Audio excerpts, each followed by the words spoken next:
manusia, budaya, dan hal-hal kecil di sekitar kita yang sering kita anggap sepele, tapi sebenarnya punya makna yang besar. Nah, perkenalan dulu nih, nama aku Saskia. Di episode kali ini kita bakal ngobrolin sesuatu yang sangat dekat dengan kehidupan kita sehari-hari, yaitu kuliner Nusantara dan kaitannya dengan identitas budaya. Kalau kita pikir-pikir nih ya, tiap hari kita pasti makan ya nggak sih? Makan lah, ya pasti makan. Tapi jarang banget nih kita benar-benar mikir dari mana makanan itu berasal, kenapa rasanya bisa kayak gitu. Terus maknanya bagi masyarakat yang menciptakan makanan tersebut tuh apa, kita pasti nggak tahu.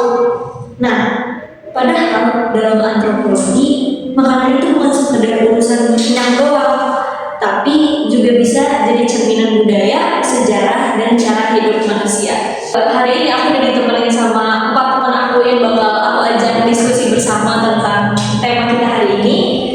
Di sini ada Lana, lalu ada Kila,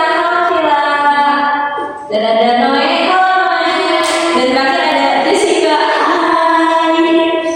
Biar cair nih, gak kaku-kaku banget, aku mau mulai dari pertanyaan yang ringan-ringan dulu kali ya.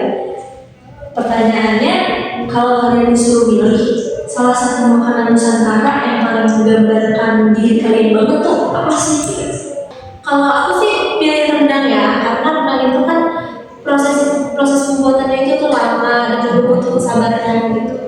Nah, itu tuh menggambarkan kehidupan kita dan juga budaya Minang yang penuh dengan nilai dan juga filosofi.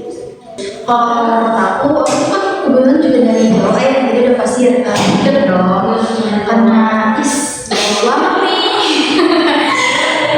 Kenapa tuh di Jawa apa tuh? Karena rasanya manis, udah pasti kan udah manis ya. Mungkin udah asin, gak mungkin itu sejarah dari mana udah asin. Lebih ke sederhana juga. Udah kan makanan tradisional Jawa ya kan. Iya. Juga prosesnya yang sangat lama banget kalau buat gudeg gitu ya, sebenarnya lama susah karena kan dia harus ngalusin daging tersebut gitu kan, biar jadi empuk, biar jadi enak gitu, jadi prosesnya lumayan lama. Juga itu tuh mirip banget sama yang kalian tahu, Jawa pasti identik dengan kata kalem ya kan ya? Oh iya, betul. Tapi kan gimana ya saya nih? Cuman ini jangan bener deh kayaknya. Jadi itu apa ya? Kompleks juga sama apa yang pertanyaan tadi. Aku sih apa beda ya? Kelihatannya tuh simpel, tapi mencerminkan hubungan yang kuat antara manusia dan alam. Gak banyak diolah, tapi justru di situ maknanya. Kalau itu papeda tuh simpel ya, beda sama gudeg tadi. Kalau gudeg ribet, papeda simpel guys. Aku tuh maunya yang simpel-simpel. Sip, saya catat. Kalau aku sih nasi liwet ya, karena identik dengan kebersamaan dan rasa kebersamaan kehangatan itu sih. Ya, filosofinya ya, mantap. Liwet tuh yang makan rame-rame gitu ya. Oke, menarik. Dari satu makanan aja kita udah bisa melihat banyak makna ya. Pasti makna dari kalian itu berbeda-beda gitu. Nah, dari sini aku mau lanjut ke pembahasan yang sedikit lebih dalam. Dalam kajian antropologi, makanan sering dianggap sebagai bagian dari identitas budaya. Aku mau Nona bisa jelasin kenapa makanan dianggap penting dalam pembentukan identitas suatu masyarakat? Dalam antropologi kan makanan itu tuh sering disebut sebagai penanda budaya ya. Nah, buat makanan itu kita bisa mengenali asal daerah seseorang, terus nilai sosial yang dianut, bahkan kondisi alam tempat mereka tinggal. Misalnya yang tinggal di lokasi pesisir tuh biasanya mereka makan hasil mancing. Oh iya, langsungnya ikan segar. Iya, sebenarnya ikan, seafood itu kan. Nah, terus kalau beda nih sama yang tinggalnya di pegunungan. Nah, di pegunungan tuh biasanya mereka makannya sayur atau hasil ladang. Nah, itu tuh bukan kebetulan aja gitu, tapi hasil dari adaptasi manusia terhadap lingkungannya. Kalau aku sih setuju ya sama pendapatnya Nana. Bahkan dari bumbunya itu kita gak bisa nilai karakter dari suatu daerah tersebut kan.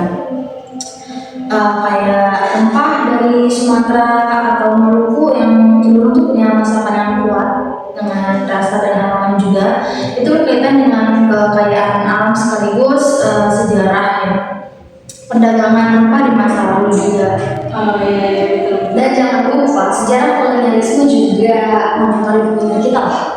Banyak teknik memasak atau bahan makanan yang datang dari luar, tapi kemudian diolah dan disesuaikan dengan budaya lokal, sampai akhirnya jadi identitas sendiri. Oh, oke, berarti sedikit kesimpulan itu sebenarnya dalam satu piring makanan itu hasil dari pertemuan alam, sejarah, sama budaya nih. Kalau kita bicara soal cerita di balik makanan, banyak banget kuliner Nusantara yang nggak bisa dilepaskan dari simbol dan makna tertentu. Nah, kamu bisa kasih contohnya nggak ya? Salah satu contoh yang paling jelas itu ya tumpeng.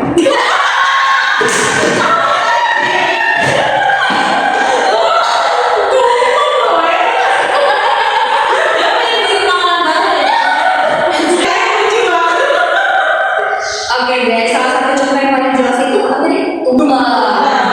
Bentuk kerucut itu melambangkan gunung yang dalam kepercayaan Jawa dianggap suci. Makanya tumpeng sering hadir di acara syukuran atau selamatan sebagai simbol rasa terima kasih kepada Tuhan dan alam. Nah, benar. Dan di Papua ada papeda yang bukan cuma makanan pokok, tapi simbol kedekatan masyarakat dengan hutan sagu. Mereka hidup berdampingan dengan alam, bukan sekedar mengambil hasilnya. Masakan Padang juga menarik tahu, karena penggunaan santan dan rempah yang kuat itu tuh berkaitan dengan kebiasaan merantau orang Minang kan. Jadi masakan bersantan itu bisa tahan lebih lama untuk cocok buat dibawa berpergian jauh, itu buat bisa lama Betul ya. ya betul benar. Ini aku dari Padang. Oh iya. Iya.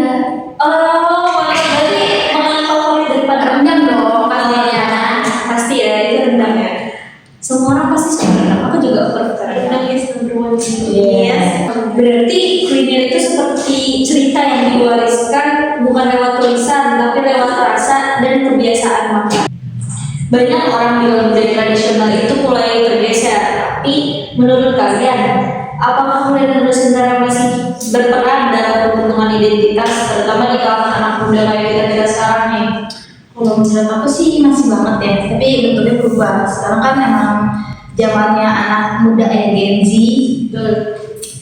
Jadi makanan itu juga jadi simbol gaya hidup mereka, seperti nongkrong di kafe, minum kopi bareng teman, terus upload makanan di sosial media. Itu tuh nunjukin cara mereka buat mengenali identitasnya. Dan menarik kan ya, makanan tradisional itu tuh nggak hilang, tapi justru dikemas ulang gitu kan. Contohnya kayak klepon dengan bentuk modern, rendang dalam bentuk rice bowl gitu kan.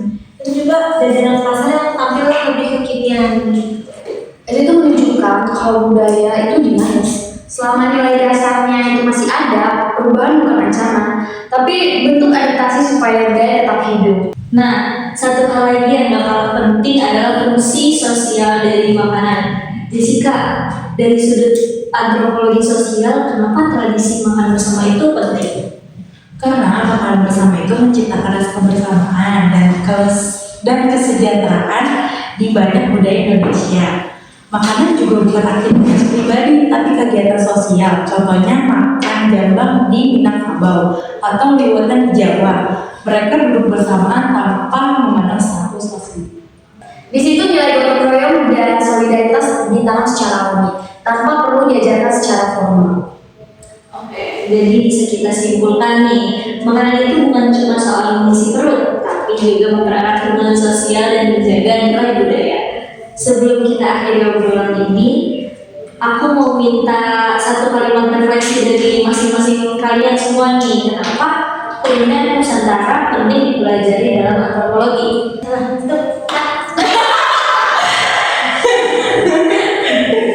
Menurut aku ya, karena makanan itu tuh merupakan pintu masuk untuk memahami sejarah dan juga karakter dari masyarakat. Kalau menurut aku, kuliner itu mencerminkan perubahan sosial dan gaya hidup di era sekarang. Tradisi kuliner itu adalah simbol identitas budaya yang terus hidup dan berkembang. Kalau Jessica nih terakhir nih. Makanan itu menjaga hubungan sosial dan keberlanjutan tradisi. Udah, oke. Terima kasih banyak guys obrolan udah memberikan sudut pandang kalian dan udah mau ngobrol sama aku hari ini.